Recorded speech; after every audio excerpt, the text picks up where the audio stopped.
Assalamualaikum warahmatullahi wabarakatuh.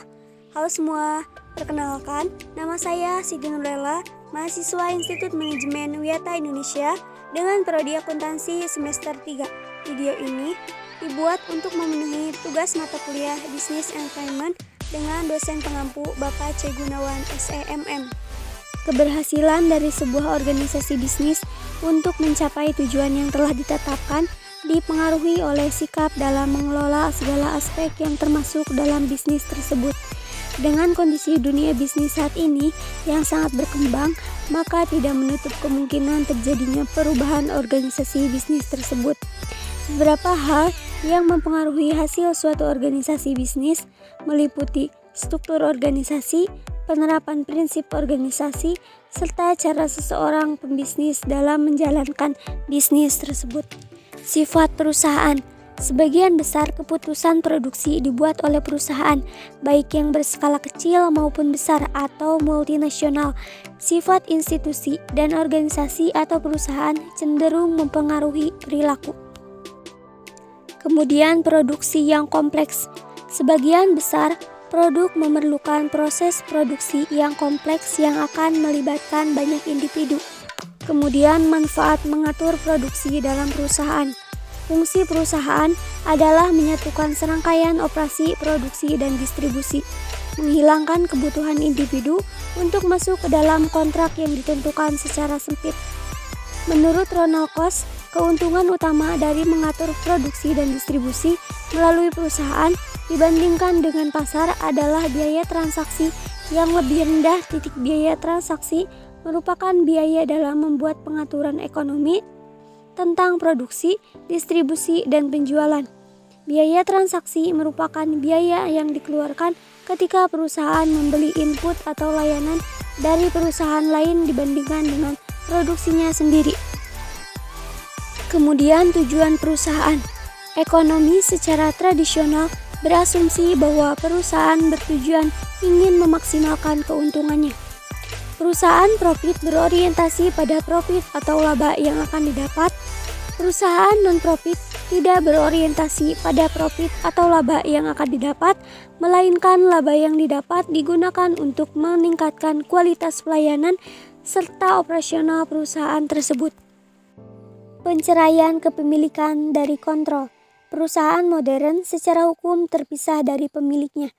Oleh karena itu, aset secara legal dimiliki oleh bisnis itu sendiri.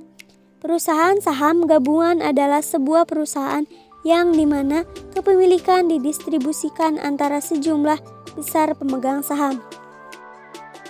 Kemudian hubungan prinsipal agen. Masalah prinsipal agen merupakan satu di mana orang sebagai akibat dari kurangnya pengetahuan tidak dapat memastikan bahwa kepentingan terbaik mereka dilayani oleh agen mereka. Salah satu contoh dari masalah prinsipal agen yakni bisakah pemilik perusahaan atau manajer mereka akan mengejar strategi bisnis yang paling tepat untuk mencapai tujuan pemilik, atau yang menurut teori ekonomi tradisional adalah memaksimalkan keuntungan.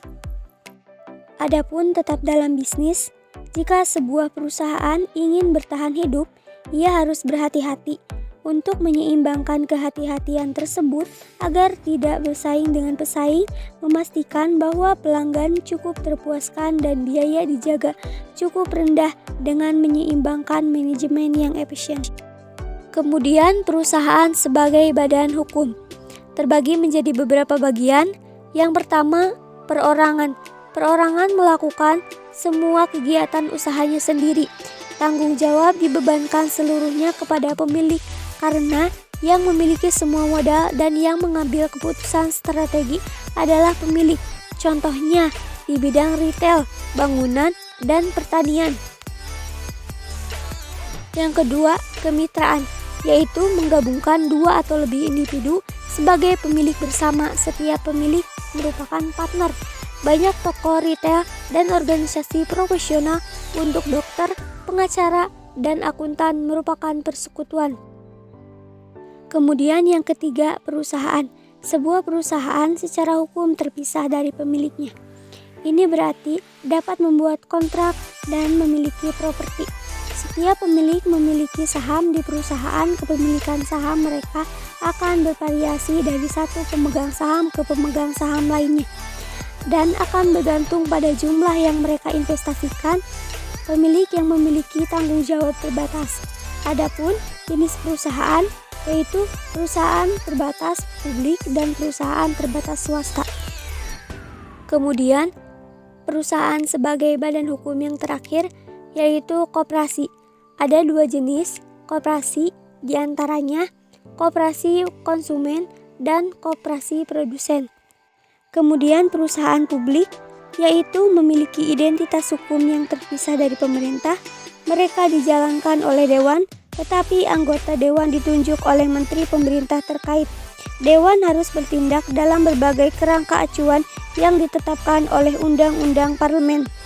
Kemudian organisasi internal perusahaan terbagi menjadi dua bentuk, yaitu bentuk U dan bentuk M. Bentuk U di perusahaan kecil hingga menengah, manajer dari berbagai departemen pemasaran, keuangan, produksi, dan lain-lain. Biasanya bertanggung jawab langsung kepada seorang kepala eksekutif yang fungsinya untuk mengordinasikan aktivitas mereka. Adapun beberapa masalah yang mungkin didapat, yaitu biaya komunikasi meningkat, dan yang kedua, pesan dan keputusan dapat disalah tafsirkan dan diubah. Kemudian, bentuk M. Bentuk M ini cocok untuk perusahaan menengah hingga besar. Perusahaan ini dibagi menjadi beberapa divisi. Setiap divisi dapat bertanggung jawab atas produk atau kelompok produk tertentu. Adapun beberapa manfaat yang akan didapat, yaitu pengurangan panjang arus informasi. Kepala eksekutif dapat berkonsentrasi pada perencanaan strategi secara keseluruhan, dan tingkat kendali yang ditingkatkan dengan setiap divisi dijalankan sebagai perusahaan mini bersaing dengan divisi lain untuk sumber daya perusahaan yang tersedia dalam jumlah terbatas.